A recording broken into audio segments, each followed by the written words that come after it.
शिवसेना नेता कमलेश राय आमच्यासोबत आहे। सर, तुम्हाला अंधेरी पोटनिवडणुकीची जबाबदारी दिली गेली आहे, काय सांगेल?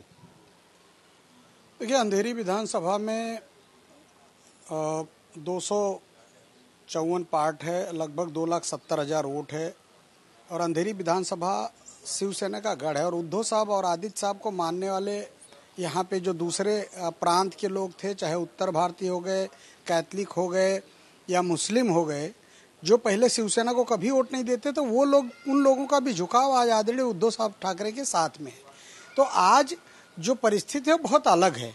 आज कल आप देखें कि दबाव में लोगों ने शिवसेना का सिंबल छीन लिया, शिवसेना की पार्टी आज इस तरह से जैसे लग रहा है कि शिवसेना कोई आतंकवादी पार्टी है।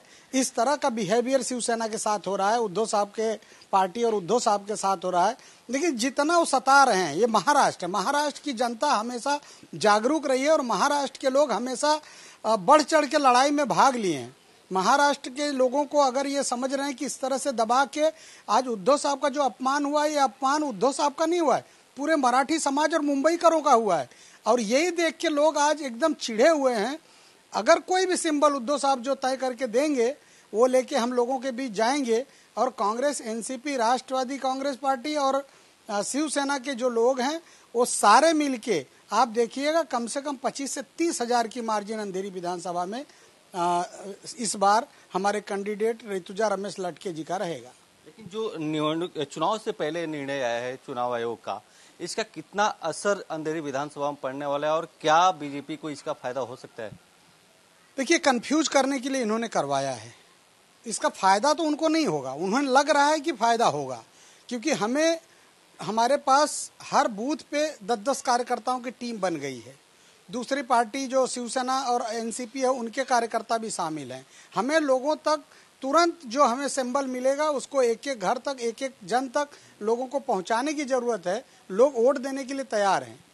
तो जिस दिन हमें उद्धव साहब के तरफ से नया सिंबल मिलेगा, उस दिन हम लोगों के बीच जाएंगे और इस बार फिर से यहाँ 30,000 से मार्जिन से लीड लाके यहाँ का शिवसेना का कैंडिडेट जीत के जाएगा, महाविकास आघाड़ी का कैंडिडेट जीत के जाएगा। तुम्ही काल एक पोस्टर जारी केलं होतं, ज्यामध्ये महाविकास आघाडीच्या उमेदवार म्हटलं होतं ऋतुजाला।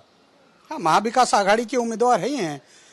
उद्धव साहब जी को कांग्रेस की तरफ से समर्थन मिला है, एनसीपी की तरफ से समर्थन मिला है, शिवसेना उनकी पार्टी है।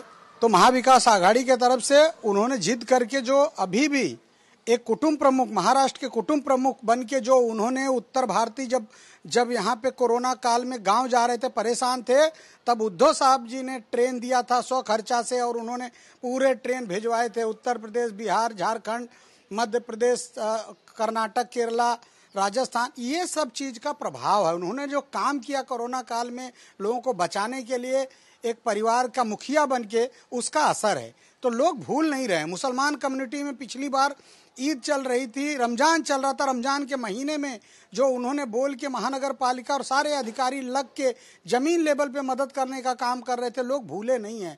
मराठी परिवार यहाँ का आपको बता दूं कि हमेशा से उदार रहा है।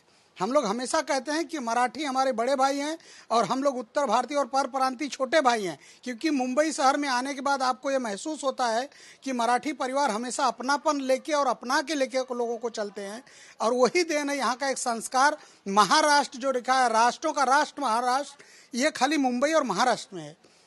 इसलिए जीत सुनिश्चित है, उसकी चिंता करने की जरूरत नहीं। लोग परेशान होंगे और देखिएगा अगले 3 तारीख के बाद 6 तारीख को रिजल्ट आएगा तो मुंबई महानगर पालिका में थोड़ा अलग परिस्थिति होगी और लोग परेशान रहेंगे। डोर टू डोर कैंपेन कधीपासून सुरू करणार आहे तुम्ही?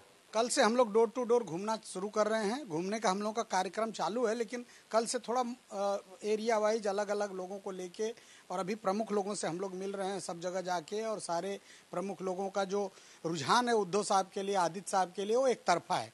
लोग सामने से माइनॉरिटी, हमारे एरिया में माइनॉरिटी, इस एरिया में आप देखेंगे तो 30,000 माइनॉरिटी है, मुसलमान लोग रहते हैं। वो खुल के कह रहे हैं कि इस बार आप खाली बताओ, सिंबल लेके आने को बोलो, हम लोग एक तरफा वोट देंगे।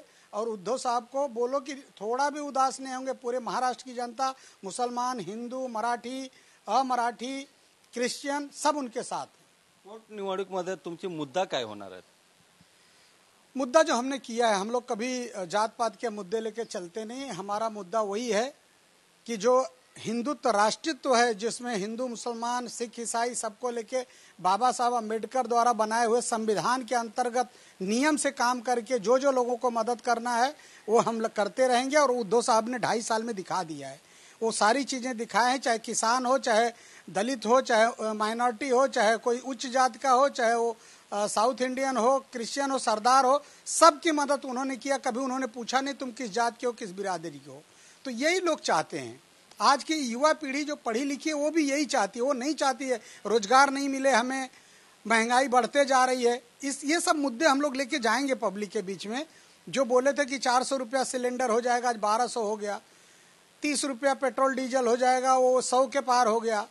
तो लोग परेशान हैं लेकिन बोल नहीं पा रहे हैं। और मीडिया और दूसरे माध्यम का उपयोग करके लोगों को भरमाया जा रहा है, हिंदू के नाम पे, मुसलमान के नाम पे, क्रिश्चियन के नाम पे।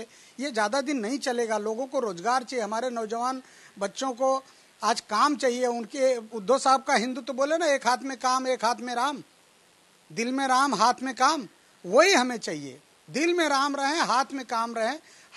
हर धर्म के लोग अपने अपने भगवान का आस्था से पूजा पाठ करें, लेकिन जब हम फील्ड में आते हैं तो हम इंसान हैं, इंसानियत है। उस इंसानियत को लेके बाबा साहब अम्बेडकर जी के बनाए हुए संविधान को लेके लोगों के बीच जाके काम करना है। कैमरामैन आदिल से गोविंद ठाकुर, TV9 मराठी, मुंबई।